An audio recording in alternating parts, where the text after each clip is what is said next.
Olá, eu sou o Dr. Pedro Veronese e hoje vamos dar início à primeira aula do nosso curso de eletrocardiograma normal.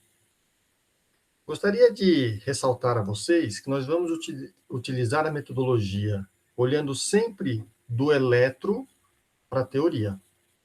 Mais ou menos como você aprendeu a falar português.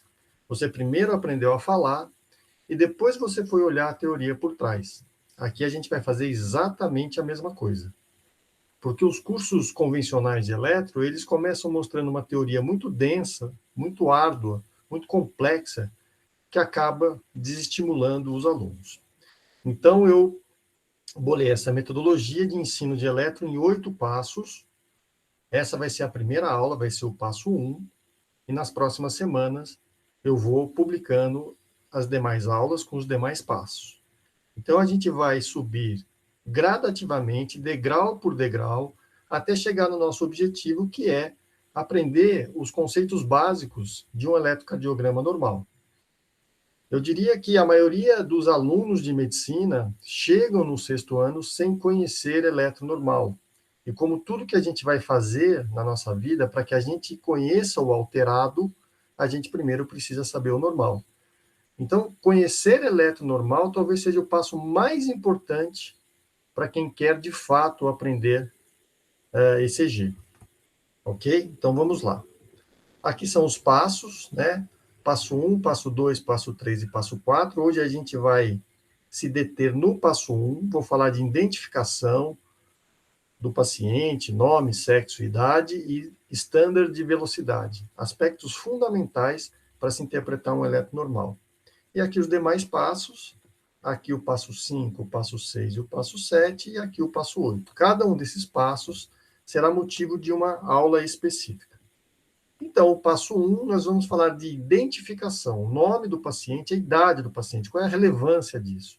Nós vamos falar do standard, muitos alunos desconhecem o que é o standard do eletro e a velocidade, ok? Vamos lá, passo a passo. Então, esse é o eletro normal da dona Maria Aparecida, de 28 anos. Primeiro passo para a gente estudar eletro é padronizar a interpretação.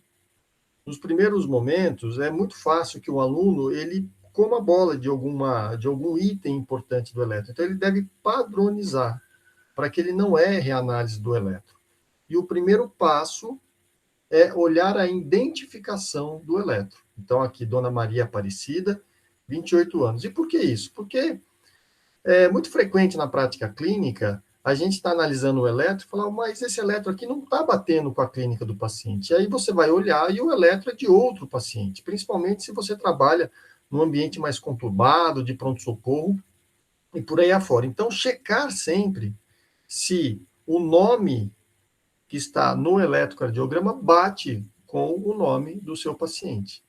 Isso parece bobo, mas é fundamental. Às vezes você comete um erro de conduta, de análise clínica do paciente, porque você está olhando o eletro de outro paciente. Então, aqui é a dona Maria Aparecida, então eu já sei o nome dela, já sei se aquele eletro é de fato da paciente, eu sei o sexo dela, e eu vou mostrar para vocês por que é importante determinar o sexo do paciente, porque a depender se nós estamos trabalhando com homem ou mulher, os valores de normalidade variam, né? E a idade do paciente. Então, vamos lá ó. De forma bem objetiva, se eu estiver avaliando sobrecarga ventricular esquerda, existe um dos critérios, que é o critério de Cornell para sobrecarga ventricular esquerda. Ele diz o seguinte, some a onda S de sapo da derivação V3 com a onda R de rato da derivação AVL. Se essa somatória for maior ou igual a 28 milímetros nos homens, isso é um sinal de sobrecarga ventricular esquerda. Mas se eu estiver trabalhando com mulheres, a soma tem que ser maior ou igual a 20 milímetros. Então, eu estou mostrando para vocês que, além de eu olhar o nome do paciente, para ver se o eletro de fato é daquele paciente, se eu não estou trocando, o nome vai me dar o sexo do paciente. E isso é importante porque, por exemplo, se eu estiver aplicando o critério de sobrecarga ventricular esquerda, o critério de Cornell, o valor para que o critério seja positivo, ele varia se o meu paciente é homem ou se o meu paciente é mulher. Então, olha a importância de se definir o sexo do paciente. Tá? Então, esse é um exemplo, existem outros exemplos da relevância de se determinar se aquele meu paciente é do sexo masculino ou do sexo feminino. Então, a gente já viu a questão do nome, do sexo do paciente, e agora nós vamos ver em relação à idade. Se eu tenho uma paciente de 28 anos de idade, a dona Maria Aparecida, ela já é uma adulta, portanto, ela tem no seu eletro, ela tem a predominância do ventrículo esquerdo em relação ao ventrículo direito. Existe uma preponderância do VE em relação ao VD. Por isso que quando eu olho para o precórdio, que são as derivações V1, V2, V3, V4, V5 e V6, eu vejo que o QRS ele é predominantemente negativo em V1, e à medida que eu parto em direção a V6, o QRS vai progressivamente se positivando até chegar em V6 e estar predominantemente positivo. Isso denota que esta paciente tem uma predominância do ventrículo esquerdo em relação ao ventrículo direito, o que é normal no adulto.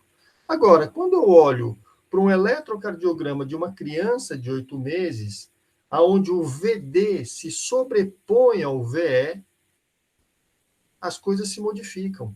Então, é normal que eu tenha onda R ampla aqui em V1, V2 e V3, porque eu tenho predominância do VD em relação ao VE numa criança de 8 meses. Mas se eu tiver muito R amplo aqui em V1, V2 e V3 num adulto, isso é anormal. Então, eu estou mostrando para vocês que, a depender da idade do paciente, o que eu chamo de normal varia. Aqui eu tenho uma predominância do VE, V1 predominantemente negativo, V6 predominantemente positivo. Aqui numa criança de 8 meses eu tenho predominância do VD, por isso que eu tenho ondas R's amplas aqui em V1, V2 e V3. Então isso é normal para uma criança de 8 meses e isso é normal para um adulto de 28 anos. Outro ponto extremamente importante é o que nós chamamos de standard, são as padronizações do eletro. Tudo que nós vamos discutir, duração da onda P, amplitude da onda P, duração do QRS, amplitude do QRS, duração do intervalo PR, essas coisas todas, elas só valem se as padronizações forem respeitadas. E aí não só a colocação dos eletrodos nos locais corretos, mas eu tenho que checar o standard. Então, isso aqui ó, é o standard.